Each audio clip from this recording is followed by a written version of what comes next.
ಒಬ್ಬರು ಕಮಿಷನರ್ ಇರ್ತಾರೆ. ಆ ಕಮಿಷನರ್ ತಂದೆ ಭಾಳ ಕಷ್ಟಪಟ್ಟು ಓದಿಸಿರ್ತಾನೆ, ತುಂಬ ಕಷ್ಟಪಟ್ಟು ಯಾರ್ದೋ ಸಾಹುಕಾರರ ಮನೆಯಲ್ಲಿ ಕೂಲಿ ನಾಲಿ ಮಾಡಿ ಓದಿಸಿರ್ತಾನೆ ಕಮಿಷನರ್ ಆಗಿ. ತಂದೆ ಆ ಕಮಿಷನರ್ ಮಗನ ಆಫೀಸಿಗೆ ಬರ್ತಾರೆ, ತುಂಡು ಬಟ್ಟೆ, ಹರಿದ ಬಟ್ಟೆ, ಮಾಸಲು ಬಟ್ಟೆ. ಅಲ್ಲಿದ್ದಂಥ ಅಧಿಕಾರಿಗಳು ಕೇಳ್ತಾರೆ, ಸರ್ ಯಾರಿವರು ಅಂತ ಹೇಳಿ. ಭೀಮಣ್ಣ ಖಂಡ್ರೆಯವರು ಅವ್ರ ಲೇಖನದಲ್ಲಿ ದಾಖಲಿಸಿದ್ದಾರೆ, ಆ ಕಮಿಷನರು ಭೀಮಣ್ಣ ಖಂಡ್ರೆಯವರು ಹೇಳಿದ ಹಾಗೆ ನನ್ನ ತಂದೆ ಅಂತ ಅವ್ರು ಹೇಳೋಕ್ಕೆ ಇಷ್ಟಪಡಲ್ಲ, ಮುಜುಗರ ಪಡ್ಕೊತಾನೆ. ಯಾರು commissioner? Oh he is my servant, ನನ್ನ ಮನೆಗಿರೋ ಆಳು ಅಂತ ಹೇಳ್ತಾನೆ ಕಮಿಷನರು. ಯಾವ ತಂದೆ ಕಷ್ಟಪಟ್ಟು ಮಗನನ್ನು ಓದಿಸಿ ಕಮಿಷನರ್ ಮಾಡಿರ್ತಾನೋ ಅವನು ತಂದೆ ಬಂದಾಗ ಬೇರೆಯವರು ಕೇಳಿದರೆ ಹೀ ಈಸ್ ಮೈ ಸರ್ವೆಂಟ್, ಮನೆ ಜಮಾನ ಅಂತ. ಇದನ್ನು ಕೇಳಿದಂಥ ತಂದೆ ವಾಪಸ್ ಮನೆಗೆ ಹೋದ ತಕ್ಷಣವೇ ಆತ್ಮಹತ್ಯೆ ಮಾಡಿಕೊಳ್ತಾರಂತೆ. ಇಂಥ ಮನ ಮಿಡಿತಕ್ಕಂಥ ಘಟನೆಗಳು ಈ ಗ್ರಂಥದಲ್ಲಿ, ಲೋಕನಾಯಕ ಈ ಗ್ರಂಥದಲ್ಲಿವೆ. ಇಂಥ ಭೀಮಣ್ಣ ಖಂಡ್ರೆಯವರ ಈ ನುಡಿನಮನ ಕಾರ್ಯಕ್ರಮದಲ್ಲಿ ಆಗಮಿಸಿರತಕ್ಕಂಥ ರಾಜಕೀಯ ಧುರೀಣರು ಮತ್ತು ಸಭಾಸದರು ಸುತ್ತ ಕಣ್ಣು ಹಾಯಿಸಿದಾಗ ನಮ್ಮ ಕಲ್ಪನೆ ಏನು ನಮ್ಮ ಮನಸ್ಸಿನಲ್ಲಿ ಮೂಡಿದೆ ಅನ್ನೋದನ್ನು ನಿಮ್ಮ ಗಮನಕ್ಕೆ ತರಲಿಕ್ಕೆ ಬಯಸ್ತೀವಿ. ನಿಮಗೆಲ್ಲರಿಗೂ ಗೊತ್ತಿರೋ ಹಾಗೆ ವಿಧಾನಸೌಧದಲ್ಲಿ ವಿಧಾನಸಭೆ ಮತ್ತು ವಿಧಾನ ಪರಿಷತ್ತು ಅವೆರಡರ ಒಂದು ಜಂಟಿ ಅಧಿವೇಶನ ನಡೆಯುತ್ತೆ. ಕೇಂದ್ರದಲ್ಲಿ ಲೋಕಸಭೆ ಮತ್ತು ರಾಜ್ಯಸಭೆ ಅದರ ಜಂಟಿ ಅಧಿವೇಶನವೂ ನಡೆಯುತ್ತೆ. ಆದರೆ ಭೀಮಣ್ಣ ಖಂಡ್ರೆಯವರ ಈ ನಮನ ಕಾರ್ಯಕ್ರಮದಲ್ಲಿ ಕೇಂದ್ರ ಸರ್ಕಾರ ಮತ್ತು ರಾಜ್ಯ ಸರ್ಕಾರ ಎರಡರ ಜಂಟಿ ಅಧಿವೇಶನ ಇಲ್ಲಿ ನಡೀತಾ ಇದೆ ಅಂತ ನಮಗನ್ನಿಸ್ತಾ ಇದೆ.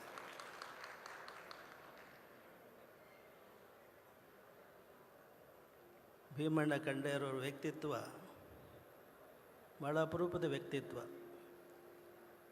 ನಮ್ಮ ದೇಶದಲ್ಲಿ ಅನೇಕ ಪ್ರಶಸ್ತಿಗಳು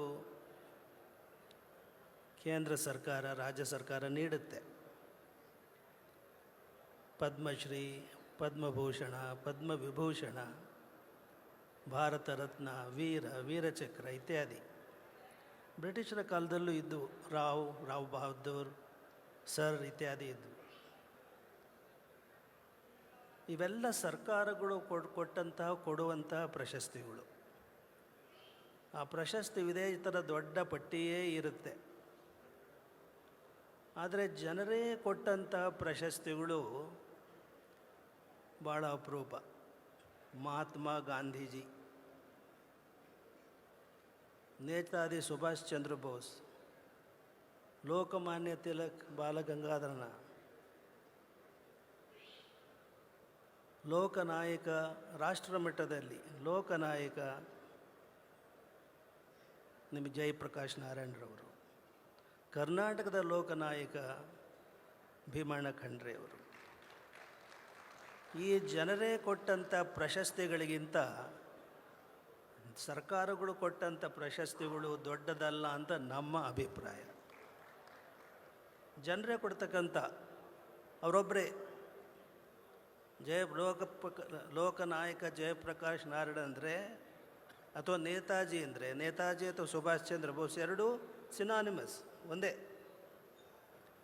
ಜನರೇ ಕೊಡ್ತಕ್ಕಂಥ ಈ ಏನಿವೆ ಇದು ಸರ್ಕಾರ ಕೊಡ್ತಕ್ಕಂಥ ಪ್ರಶಸ್ತಿಗಳಿಗಿಂತ ಅಧಿಕ ಅಂತ ನಾವು ಹೇಳೋಕ್ಕೆ ಇಷ್ಟಪಡ್ತೀವಿ.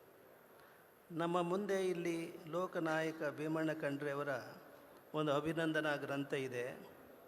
ಅದೆಷ್ಟು ಜನ ನೀವು ಓದಿದರೂ ಇಲ್ಲೋ, ಎರಡು ಸಣ್ಣ ಘಟನೆಗಳನ್ನು ನಿಮ್ಮ ಗಮನಕ್ಕೆ ತಂದು ನಮ್ಮ ಮಾತುಗಳನ್ನು ಮುಗಿಸ್ಲಿಕ್ಕೆ ಬಯಸ್ತೀವಿ. ಪ್ರಾಯಶಃ ನೀವು ಓದಿರಲಿಕ್ಕಿಲ್ಲ, ಓದೋ ಸಮಯ ಕಡಿಮೆ. ಒಂದು ಬಹಳ ಮನಮಿಡಿಯುವ ಘಟನೆ ಅಂದರೆ ಭೀಮಣ್ಣ ಖಂಡ್ರೆಯವರು ಬರೆದಿರೋದು, ಅವರು ಬಾಲ್ಯ ಜೀವನ ನೆನೆಸ್ಕೊಳ್ತಾರೆ. ಅವರ ತಾಯಿ ಪಾರ್ವತಮ್ಮ ಬೆಳಗಿನ ಬೆಳ್ಳಿ ಚುಕ್ಕಿ ಉದಯಿಸ್ತಿದ್ದ ಹಾಗೆಯೇ ಬೀಸಕಲ್ಲು ಹಿಡಿದು ಒಂದು ಕಾಲನ್ನು ಮಡಿಸಿ ಮತ್ತೊಂದು ಕಾಲನ್ನು ಚಾಚಿ ಬೀಸಕಲ್ಲನ್ನು ಸುತ್ತಾ ಇದ್ದಾಗ ಭೀಮಣ್ಣ ಖಂಡ್ರೆಯವರು ಚಿಕ್ಕ ಬಾಲಕನಾಗಿ ತಾಯಿಯ ಚಾಚಿದ ತೊಡೆಯ ಮೇಲೆ ನಾನು ಮಲಗ್ತಾ ಇದ್ದೆ ಅಂತ ಹೇಳ್ತಾರೆ. ಅಷ್ಟು ಭಾಳ ಭಾವುಕರಾಗಿ ಅವರು ಗ್ರಂಥದಲ್ಲಿ ಬರೆದಿದ್ದಾರೆ. ಇನ್ನೊಂದು 62ನೇ ಇಸ್ವಿಯಲ್ಲಿ ಅವರು ಶಾಸಕರಾದಾಗ ವಾಪಸ್ ಬೀದರಿಗೆ ಹೋಗಿ ಮನೆಯ ಜಗಲಿ ಮೇಲೆ ಕೂತಿರ್ತಾರೆ. ಒಂದು ವೃದ್ಧೆ ಅಜ್ಜಿ ಬರ್ತಾಳೆ. ಬಟ್ಟೆ ಸೆಳೆದು ಸ್ವಚ್ಛ ಮಾಡಿಕೊಂಡು ತಲೆ ಹೆಗಲ ಮೇಲೆ 1-2 ಸಿವುಡು ಹಸಿರು ಹುಲ್ಲನ್ನು ಹೊತ್ಕೊಂಡು ಬರ್ತಾಳೆ. ಜಗಲಿ ಮೇಲೆ ಕೂತಿರ್ತಕ್ಕಂಥ ಭೀಮಣ್ಣ ಖಂಡ್ರೆಯವರು ನೋಡಿ, ಯಾವಾಗ ಬಂದೆಯೋ ಭೀಮಣ್ಣ ಅಂತ ಕೇಳ್ತಾರೆ ಅಜ್ಜಿ. ಆಗಲ್ಲೊಂದು ಅಸಿಸ್ಟೆಂಟ್ ಕಮಿಷನರ್ ಇರ್ತಾರಂತೆ.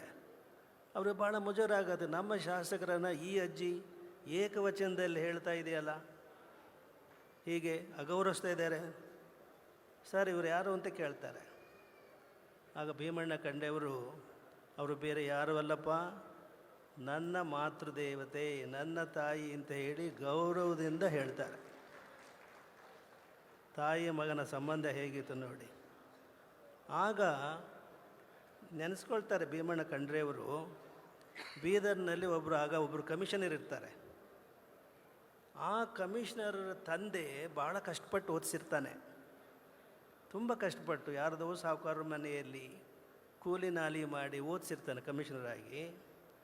ತಂದೆ ಆ ಕಮಿಷನರ್ ಮಗನ ಆಫೀಸಿಗೆ ಬರ್ತಾರೆ. ತುಂಡು ಬಟ್ಟೆ, ಹರಿದ ಬಟ್ಟೆ, ಮಾಸಲು ಬಟ್ಟೆ. ಅಲ್ಲಿದ್ದಂಥ ಅಧಿಕಾರಿಗಳು ಕೇಳ್ತಾರೆ, ಸರ್ ಯಾರು ಇವರು ಅಂತ ಹೇಳಿ. ಭೀಮಣ್ಣ ಖಂಡ್ರೆಯವರು ಅವ್ರ ಲೇಖನದಲ್ಲಿ ದಾಖಲಿಸಿದ್ದಾರೆ, ಆ ಕಮಿಷನರು ಭೀಮಣ್ಣ ಖಂಡ್ರೆಯವರು ಹೇಳಿದ ಹಾಗೆ ನನ್ನ ತಾಯಿ ನನ್ನ ತಂದೆ ಅಂತ ಅವ್ರು ಹೇಳೋಕ್ಕೆ ಇಷ್ಟಪಡಲ್ಲ, ಮುಜುಗರ ಪಡ್ಕೊತಾನೆ. ಯಾರು commissioner? Oh he is my servant, ನನ್ನ ಮನೆಗಿರೋ ಆಳು ಅಂತ ಹೇಳ್ತಾನೆ ಕಮಿಷನರು. ಯಾವ ತಂದೆ ಕಷ್ಟಪಟ್ಟು ಮಗನನ್ನು ಓದಿಸಿ ಕಮಿಷನರ್ ಮಾಡಿರ್ತಾನೋ ಅವನು ತಂದೆ ಬಂದಾಗ ಬೇರೆಯವರು ಕೇಳಿದರೆ ಹೀ ಈಸ್ ಮೈ ಸರ್ವೆಂಟ್, ಮನೆ ಜಮಾನ ಅಂತ. ಇದನ್ನು ಕೇಳಿದಂಥ ತಂದೆ ವಾಪಸ್ ಮನೆಗೆ ಹೋದ ತಕ್ಷಣವೇ ಆತ್ಮಹತ್ಯೆ ಮಾಡಿಕೊಳ್ತಾರಂತೆ. ಇಂಥ ಮನ ಮಿಡಿತಕ್ಕಂಥ ಘಟನೆಗಳು ಈ ಗ್ರಂಥದಲ್ಲಿ, ಲೋಕನಾಯಕ ಈ ಗ್ರಂಥದಲ್ಲಿವೆ. ಇಂಥ ಗ್ರಂಥವನ್ನು 2 ವರ್ಷಗಳ ಹಿಂದೆ ನಮ್ಮ ಈಶ್ವರ ಖಂಡ್ರೆಯವರು ಅವ್ರ ತಂದೆ ಬದುಕಿದ್ದಾಗ ಶತಾಯುಷಿಗಳಾದಾಗ ಈ ಗ್ರಂಥವನ್ನು ಬಿಡುಗಡೆ ಮಾಡಿದ್ದು ತುಂಬ ಅಪರೂಪದ ಹಿರಿಯ ಜೀವದ ದಾಖಲೆಗಳಿವೆ. ಕ್ರಿಕೆಟ್ ಮೈದಾನದಲ್ಲಿ ಸೆಂಚುರಿ ಬಾರಿಸೋ ಕ್ರೀಡಾಪಟುಗಳಿದ್ದಾರೆ. ಅದರ ಜೀವನದಲ್ಲಿ, ಹೋರಾಟದಲ್ಲಿ 100 ವರ್ಷ ಕಾಲ ಬದುಕಿರ್ತಕ್ಕಂಥ ಅಪರೂಪದ ವ್ಯಕ್ತಿಗಳಲ್ಲಿ ಭೀಮಣ್ಣ ಖಂಡ್ರೆಯವರು ಒಬ್ಬರು. ಅವರನ್ನು ಈ ಸಂದರ್ಭದಲ್ಲಿ ತುಂಬ ನಮ್ಮ ಗೌರವವನ್ನು ಸಲ್ಲಿಸಿ ಅಗಲಿ ಹೋದ ಅವರ ಆತ್ಮಕ್ಕೆ ಭಗವಂತ ಸದ್ಗತಿನ ದಯಪಾಲಿಸಲಿ ಅಂತ ಹೇಳಿ, ಅವರ ಕುಟುಂಬ ಅಗಲಿಕೆಯಿಂದ ದುಃಖಿತರಾಗಿರತಕ್ಕಂಥ ಈಶ್ವರ ಖಂಡ್ರೆಯವರು ಮತ್ತು ಅವರ ಪರಿವಾರದವರು ತಂದೆ ಹಾಕಿಕೊಟ್ಟ ದಾರಿಯಲ್ಲಿ ದೃಢವಾದ ಹೆಜ್ಜೆಗಳನ್ನು ಇಟ್ಟು ಮುನ್ನಡೀತಾರೆ ಎನ್ನುವ ಒಂದು ಆತ್ಮವಿಶ್ವಾಸ ನಮಗಿದೆ. ಅವರ ನಡೆ, ತಂದೆಯ ದಿಟ್ಟತನ ಹೇಗಿದೆಯೋ ಹಾಗೆಯೇ ಮಗನಾದ ಈಶ್ವರ ಖಂಡ್ರೆಯವರ ನಡೆಯೂ ಹಾಗೆ ಮುನ್ನಡೆಯಲಿ. ಅವರು ಸಮಾಜದ ಕರ್ಣಧಾರತ್ವವನ್ನು ವಹಿಸ್ಕೊಂಡಿದ್ದಾರೆ. ಅವ್ರ ಮುಂದೆ ಅಖಂಡ ಸಮಾಜದ ಒಂದು ಸುಸ್ಥಿತಿಯನ್ನು ಕಾಣುವಂಥ ಒಂದು ಎದೆಗಾರಿಕೆಯ ಕೆಲಸವನ್ನು ಅವರು ಮಾಡುವಂತಾಗಲಿ ಬಸವಾದಿ ಶಿವಶರಣರು ಅವ್ರಿಗೆ ಹರಿಸಲಿ ಅಂತ ಆಶಿಸಿ ನಮ್ಮ ಈ ಮಾತುಗಳನ್ನು ಮುಕ್ತಾಯಗೊಳಿಸ್ತೇನೆ. ಆಶೀರ್ವಚನ ನೀಡಿದ ಸಿರಿಗೆರೆ ಬೃಹನ್ಮಠದ ಪರಮಪೂಜ್ಯ ಶ್ರೀ ಶಿವಮೂರ್ತಿ ಶಿವಾಚಾರ್ಯ ಮಹಾಸ್ವಾಮಿಗಳಿಗೆ ನಮನಗಳನ್ನು ಸಲ್ಲಿಸುತ್ತಾ